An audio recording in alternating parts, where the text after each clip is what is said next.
Queridos colegas do grupo de discussão sobre genialidade da FEPAL, muitas das questões levantadas nos e-mails recebidos de vocês são preocupações que também tenho e gostaria de vê-las discutidas. Espero que estejam de acordo de que necessitamos um mínimo de base compartilhada para que a discussão avance.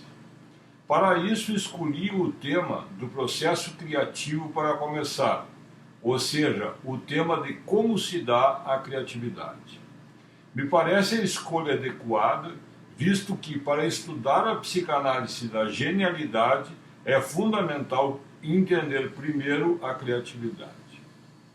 Escolhi como primeiro degrau algo conhecido por todos nós, a forma como aparece a criatividade em nossos consultórios. No nosso caso, e talvez em todos os casos, a criatividade está profundamente relacionada com a detecção da realidade e com uma ampliação da consciência. Mas como se detecta a realidade? Aprendi, como todos nós, o método com Freud. Nosso mais ilustre colega, depois de tentar a hipnose, mão na testa dos pacientes e outros tipos de coerção, concluiu que se queria entender mesmo aquelas pessoas, teria que deixá-las falar livremente. Pouco tempo depois verificou que somente essa medida ainda não era suficiente. Não basta o emissor falar livremente. Compreender depende também de como se escuta. Freud, com sua genialidade, conseguiu agregar o cerne da questão.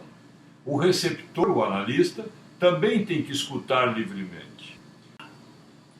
Assim, Freud preconizava que a única forma possível de entender muito sobre alguém, captar sua realidade, é tendo uma atitude que envolvesse da parte do analista uma sensibilidade parelhamente flutuante, com uma suspensão tão completa quanto possível de críticas e de preconceitos de toda espécie e sem prestar atenção a nada em particular do discurso ou da aparência do paciente.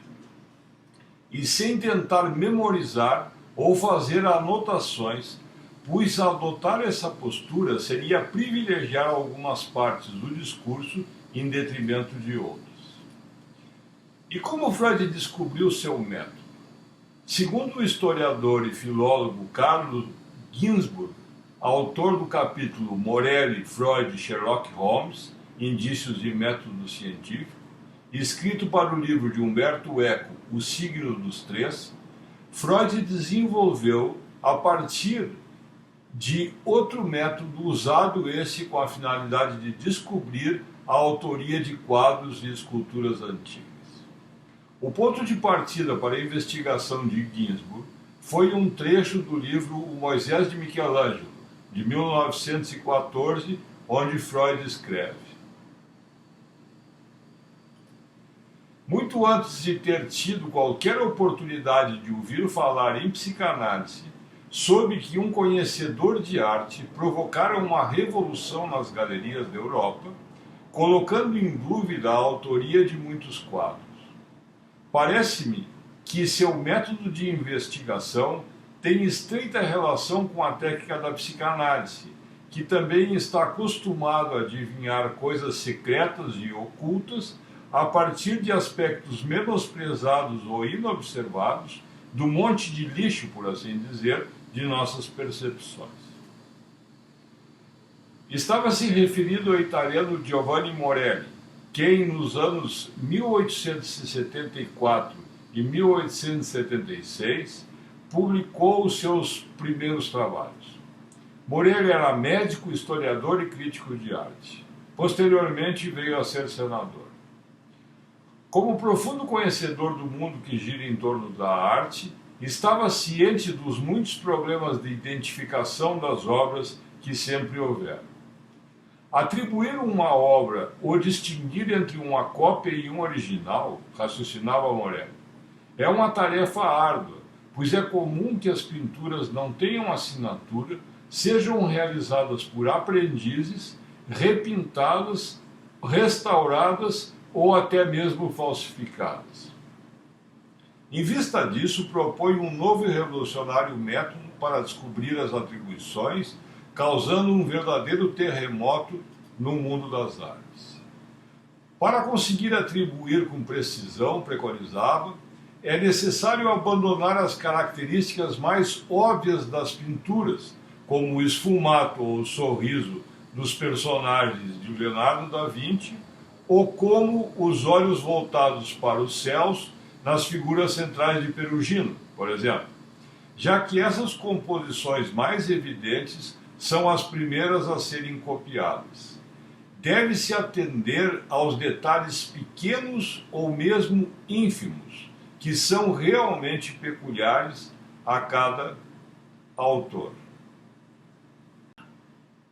Assim, Morelli se detinha na forma das mãos, dos pés, das orelhas.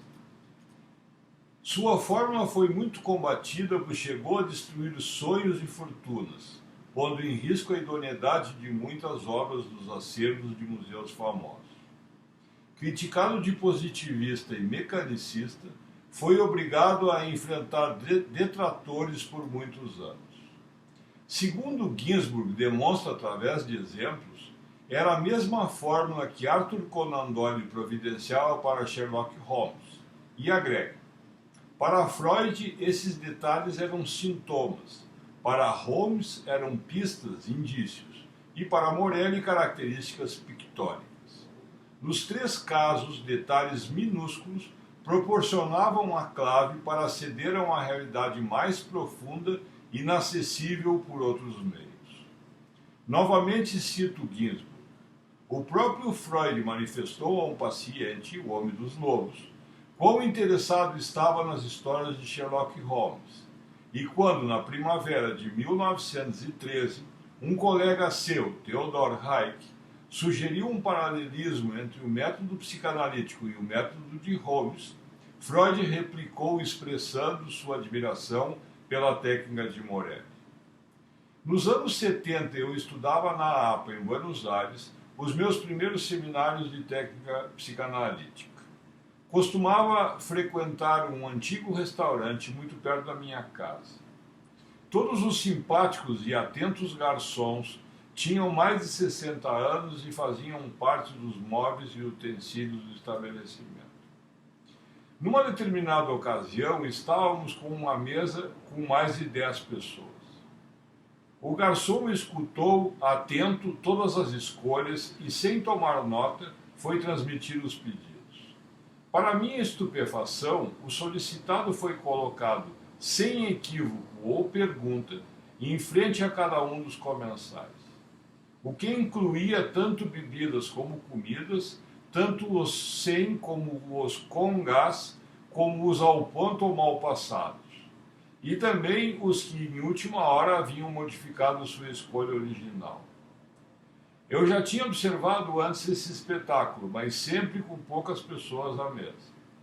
Quando me dei conta do método que ele estava usando, tive mais interesse em questioná-lo. Suas explicações foram estarrecedoras para uma alma virgem. Me contou que durante o curso básico de garçons era ensinado enfaticamente que a diferença entre um bom profissional e um amador radica-se exatamente entre os que anotam e os que não. O segredo, diziam seus professores, estava em associar o pedido daquela pessoa ao seu jeito de ser. Levavam esse ensinamento tão a sério que a fórmula havia produzido uma brincadeira entre eles que os divertia muito. Quando um cliente entrava, os garçons procuravam adivinhar o que ele iria comer e beber. Quando acertavam, discutiam porque haviam acertado. Quando erravam, discutiam porque haviam errado. Verdadeiros cientistas.